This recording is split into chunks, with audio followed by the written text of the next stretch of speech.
Oke, udah siap. bilang kan. Sebelumnya, makasih. Assalamualaikum warahmatullahi wabarakatuh. Eh, Waalaikumsalam Kami warahmatullahi dari wabarakatuh. kelompok 7 yang beranggotakan Alfian Mahendra, dari anak biasa, dari India, ada Yusuf Khairul Umam, ada Hafid, ada Widya Rismaya, ingin menjelaskan tentang prepare proxy.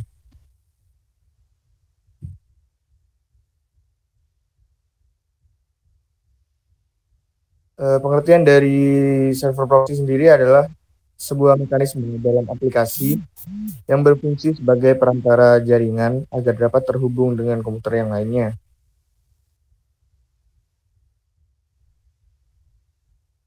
Yang pertama untuk menyembunyikan alamat IP hacker sehingga hacker akan sulit untuk di-track ataupun diketahui, dan oleh karena itu hacker akan selamat dari jeratan hukum. Yang kedua dapat berfungsi untuk memalsukan sumber serangan yang sebenarnya. Yang ketiga, mengakses sebuah jaringan yang ditutup aksesnya di negara tertentu ataupun terblokir. Untuk yang keempat, menghentikan semua permintaan yang dikirim oleh pengguna dan mengirimkannya ke tujuan ketiga. Maka korban hanya akan dapat mengidentifikasi alamat server proxy-nya.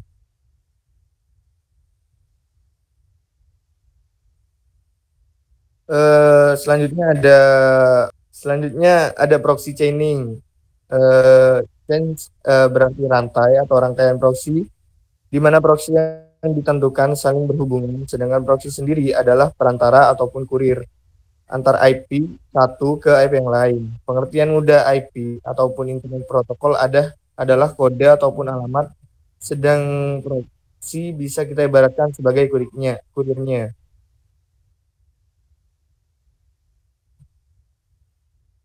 Yang selanjutnya ada cara kerja proxy chaining. Yang pertama, pengguna meminta sumber daya dari tujuan. Selanjutnya, klien proxy di sistem pengguna akan terhubung ke dalam server proxy dan menunjukkannya ke server proxy yang selanjutnya. Selanjutnya, proses ini diulangi oleh semua server yang ada di dalam rantai server proxy. Pada akhirnya, permintaan yang tidak terenkripsi diteruskan ke server webnya. Seperti di gambar, yang pertama ada user. Setelah itu, user melakukan proxy ke komputer yang lainnya. Seperti pada komputer yang pertama, setelah itu semua komputer yang ada di rantai proxy ini akan melakukan hal yang sama seperti komputer pertama. Setelah itu akan dikirimkan ke web server. Oke, kemudian di sini ada proxy tool, merupakan sebuah software yang bisa mengubah proxy pada komputer kita. Contohnya di sini adalah proxy switcher. Proxy switcher ini merupakan sebuah aplikasi yang berfungsi untuk mengubah proxy jaringan kita atau tools yang dapat menyembunyikan IP address kita dari website yang akan kita kunjungi. Kemudian proxy tool workbench. Proxy tool workbench di sini merupakan proxy server yang menampilkan data secara real time, dan kemudian data tersebut mengizinkan kita untuk menggali ke dalam koneksi yang lebih dalam, seperti melihat histori atau riwayat penjelajahannya. Di sini ada Tor dan CyberGhost. Tor merupakan sebuah browser pada komputer yang dapat melindungi privasi kita dan melindungi kita dari penyerang jaringan, atau melindungi kita dari penganalisa trafik. Biasanya Tor digunakan untuk mengakses dark web atau yang biasa disebut dengan deep web. Sedangkan CyberGhost sendiri merupakan pelengkap dari Tor yang berfungsi untuk melindungi privasi kita secara online dan mampu melakukan surfing ke website secara anonimus dan dapat membuka akses konten yang terblokir. Dan ini merupakan contoh Contoh proxy tools lainnya seperti Sockchange, Burpsite, Proxyfire, Proxy to Windows App, Charles, Fiddler, Protoport Proxy Chain, Proxycap, dan CCP Proxy.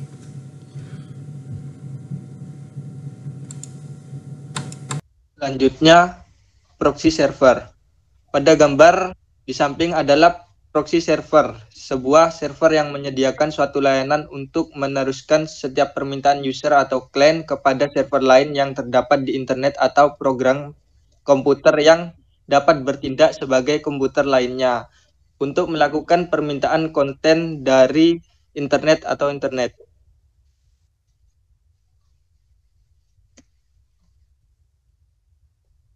Manfaat proxy server. 1. Meningkatkan kinerja jaringan. Dan yang kedua, memfilter permintaan.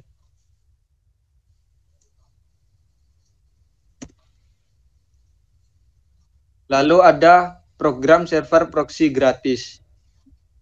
Pada gambar di samping adalah pencarian untuk free proxy server, yang berarti mencari proxy server gratis. Karena ada proxy server yang berbayar dan gratis.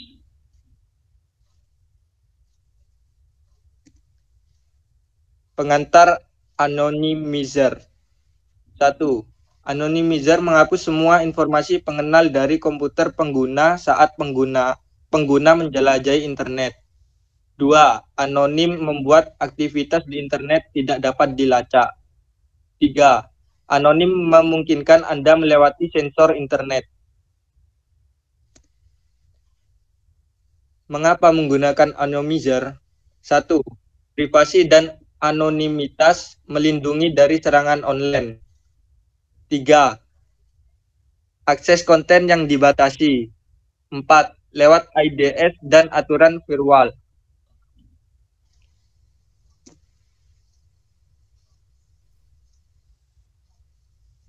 Oke, selanjutnya adalah pengelakan sensor. Yang pertama adalah sistem operasi langsung yang dapat digunakan di komputer manapun dari DVD, USB, atau SSD. Yang kedua, ini bertujuan untuk menjaga privasi dan anonimitas dan membantu untuk digunakan oleh Anda. Yang pertama, yaitu menggunakan internet secara anonim dan menghindari penyensoran. Dan yang kedua, yaitu tanpa meninggalkan jejak. Yang ketiga, menggunakan state of the uncryptography, alat untuk mengenkripsi file email instan oleh pesan. Lanjut, Gzipper. Di sini Google akan mengaktifkan sistem, yaitu menggunakan dengan pengenal untuk yang memungkinkan mereka melacak aktivitas web pengguna. Di sini seperti kata kunci pencarian dan kebiasaan dan juga situs web yang sudah dikunjungi. Yang kedua adalah informasi dari coki Google sendiri yang dapat digunakan sebagai buktinya. Di sini ada contoh dari program anonymizer. Next. Dan di sini ada 3 terkait data seluler anonim. Yang pertama adalah Orbot. Bisa kita lihat di gambar di samping. Di sini ada Orbot. Yang kedua Meskipun, dan yang ketiga yaitu yang terakhir Opendoor. Yang pertama, Orbot adalah proyek server perangkat lunak proxy gratis untuk memberikan anonimitas di internet untuk pengguna sistem operasi Android. Yang kedua, Meskipun adalah alat pengerak sensor internet gratis dan sumber terbuka yang menggunakan kombinasi teknologi komunikasi dan kebingungan yang aman. Yang ketiga, merupakan tools. Ini yang ketiga maksudnya yaitu Opendoor, merupakan tools untuk melakukan proses recon pada web target. Fungsinya adalah melakukan crawl pada target untuk kemudian bisa kita analisa apakah ada akses atau direktori yang bisa dilihat lebih dalam.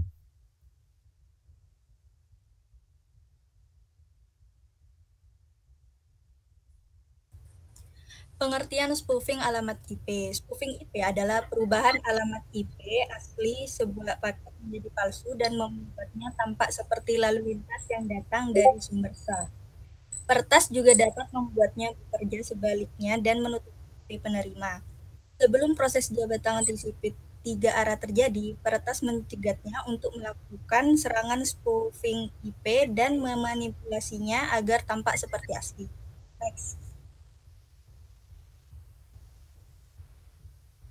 Next. Jenis teknik deteksi spoofing IP. 1. Menyelidiki detail secara langsung. Dengan cara mengirim paket ke host paket tersangka spoofer yang memicu balasan dan membandingkan TTL dengan paket tersangka. Jika TTL yang dibalaskan tidak sama dengan paket yang diperiksa, itu adalah paket palsu.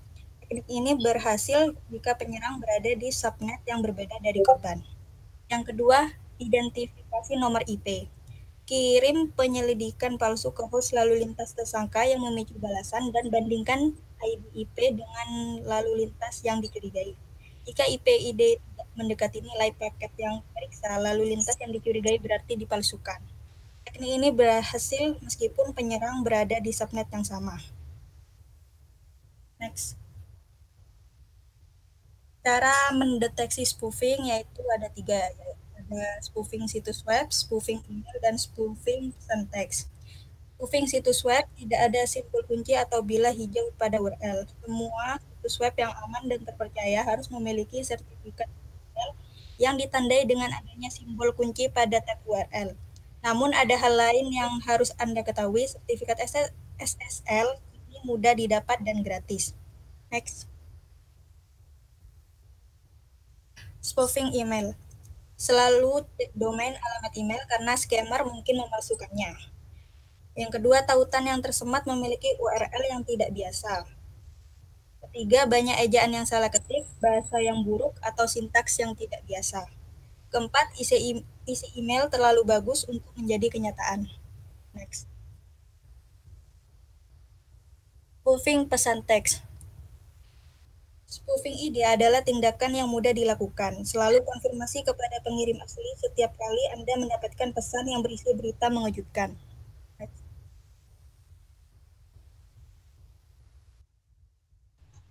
Teknik deteksi spoofing IP, metode kontrol aliran TCP. Penyerang yang mengirimkan paket TCP palsu tidak akan menerima paket SYN ACK target. Oleh karena itu, penyerang tidak dapat responsif terhadap perubahan ukuran jendela kemacetan. Ketiga, ketika lalu lintas yang diperoleh berlanjut setelah ukuran jendela habis, kemungkinan besar paket dipalsukan.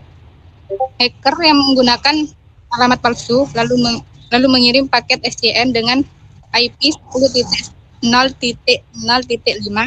yang palsu ke target. Target yang mengirim ke IP dengan ukuran jendela kecil, kemudian IP mengirim paket SYN ACK ke IP yang nyata atau yang asli ke target, seperti pada contoh gambar. Selanjutnya, penanggulangan IP spoofing. 1. Enkripsi semua lalu lintas jaringan menggunakan kriptografi protokol jaringan seperti IPsec, TLS, dan HTTPS. Yang kedua, gunakan beberapa firewall yang menyediakan multi-layer ke dalam perlindungan. Yang ketiga, jangan mengandalkan atau menggunakan autentikasi berbasis IP. Yang keempat, gunakan nomor urut awal hanya untuk mencegah serangan spoofing IP berdasarkan spoofing nomor urut. Yang kelima, ingress filtering. Gunakan router dan firewall di perimeter jaringan Anda untuk menyaring masuk paket yang tampaknya berasal dari internal alamat IP. Yang keenam, penyaringan keluar mengfilter semua paket dengan alamat IP lokal yang tidak valid sebagai sumber alamat. Selanjutnya, terima kasih dari kelompok 7. Mohon maaf jika salah kata. Assalamualaikum warahmatullahi wabarakatuh.